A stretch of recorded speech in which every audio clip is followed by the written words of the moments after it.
Welcome back, and today I'm going to show you the top 15 fastest sports cars in Grand Theft Auto Online. This list includes all the new cars they added during the summer DLC. My last video did amazing, the top 15 fastest cars in Grand Theft Auto, so I'm continuing with this car series. So if you enjoyed this video, make sure you leave a like on the video. We're going for 500 likes within 24 hours on this video. Subscribe if you're new, and let's get straight into the video. The 15th car on this list, the Dewbauchee Specter. You can buy it for $599K from the Benny's Original Motor Works. The top speed is 120.497 miles per hour.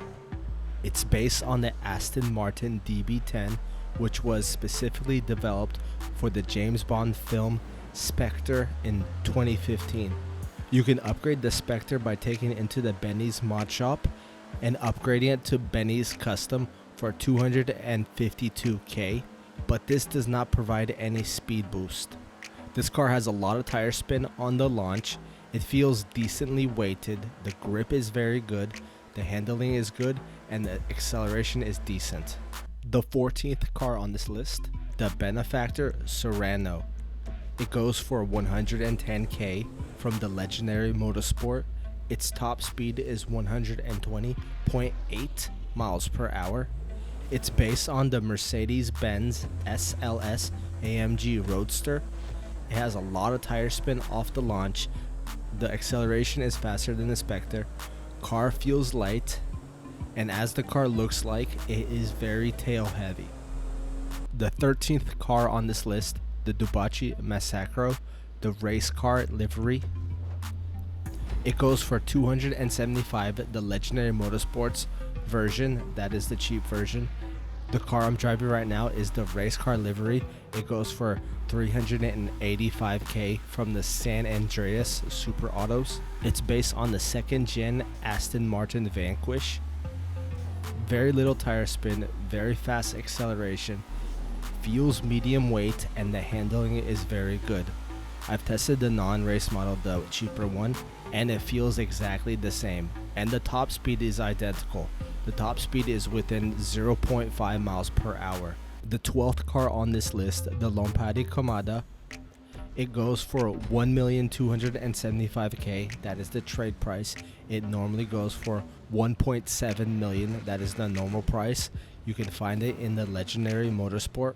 Its top speed is 121.179 miles per hour. It's based on the Alfa Romeo Giulia Quadrifoglio. A lot of tire spin, but the fastest acceleration so far. Feels decently gripped. It feels like a four-door car. The 11th car on this list is the Bravado Verlierer. It cost $695K. It is under Legendary Motorsports. Its top speed is 121.784 miles per hour. It's based on the TVR Sagaris and the Wiseman GT MF.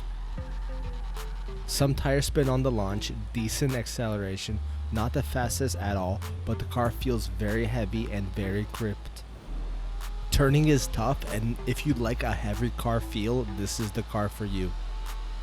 The 10th car on this list, the Dewbauchee Seven-70. It goes for $695K from the Legendary Motorsports. Its top speed is 122.1 miles per hour.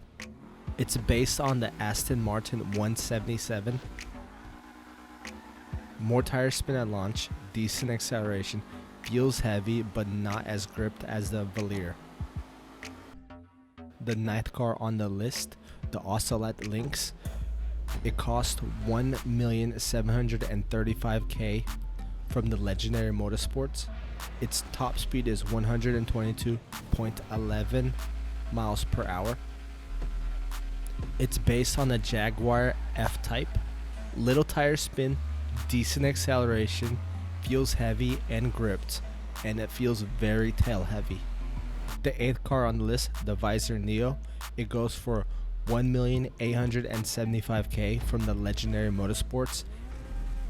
Its top speed is 123.98 miles per hour.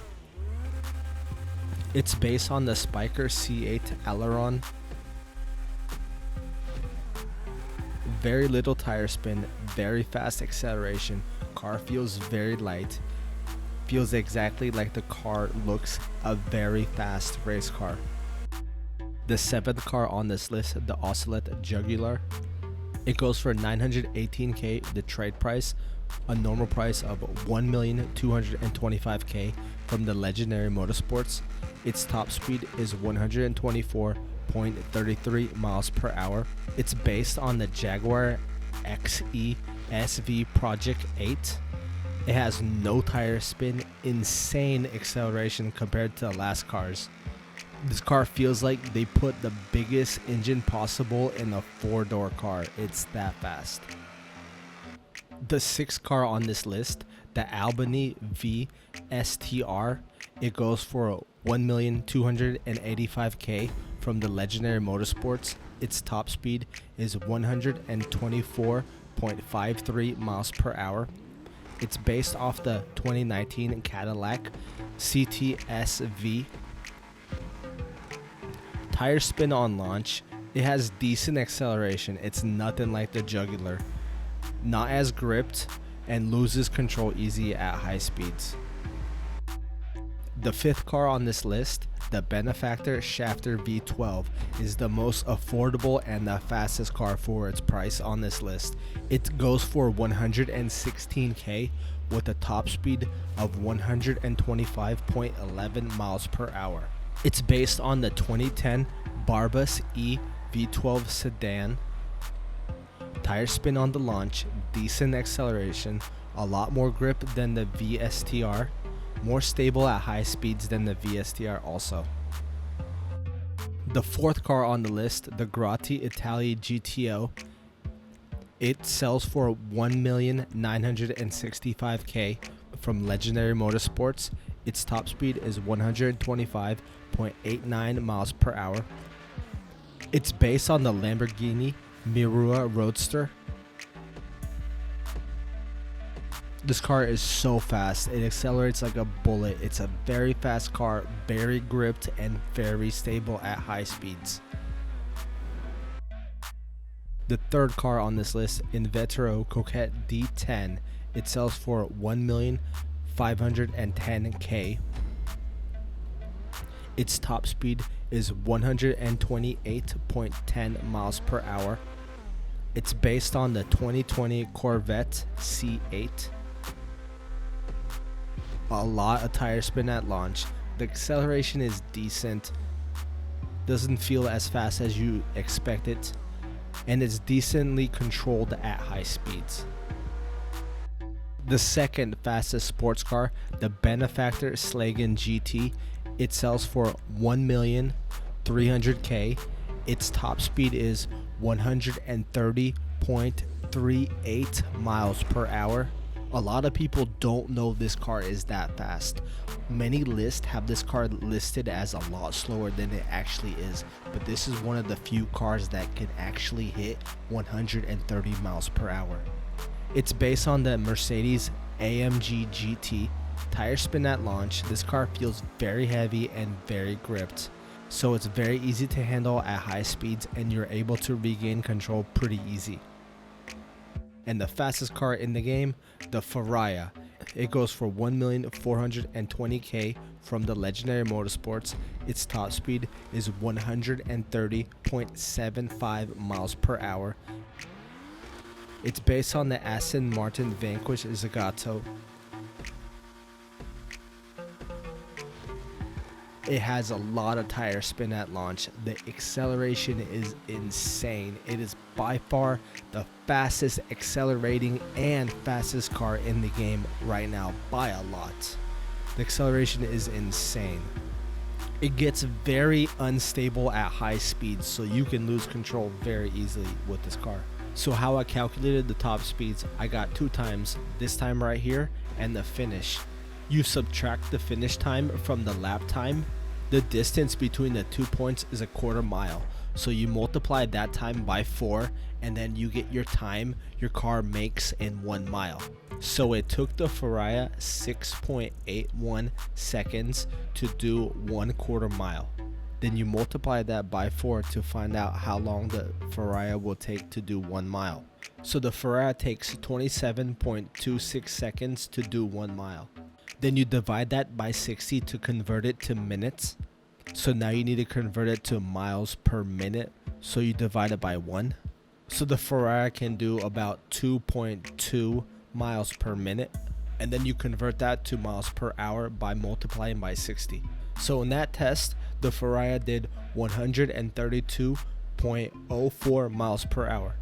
This is my result screen. Each car I tested 3 times, and then I got the average of the 3 tests. I'm going to scroll down so you see all the numbers. And this is just a lot easier for the numbers. So Pariah 130 miles per hour. They're all very, very close, as you can tell. The huge gap is between the D10 is what they added this DLC. So before, it was a huge gap from the GTO to these 2 cars. So this is the new car they added, so bridge the gap. So there's a huge gap between the 4th place and the 2nd place. That has a lot of room that Rockstar can add more sports cars in that gap. But that's pretty much it for this video. If this video helps you out, make sure you leave a like on the video. We're going for 500 likes on this video. Subscribe if you're new. Thanks for watching, and I am out.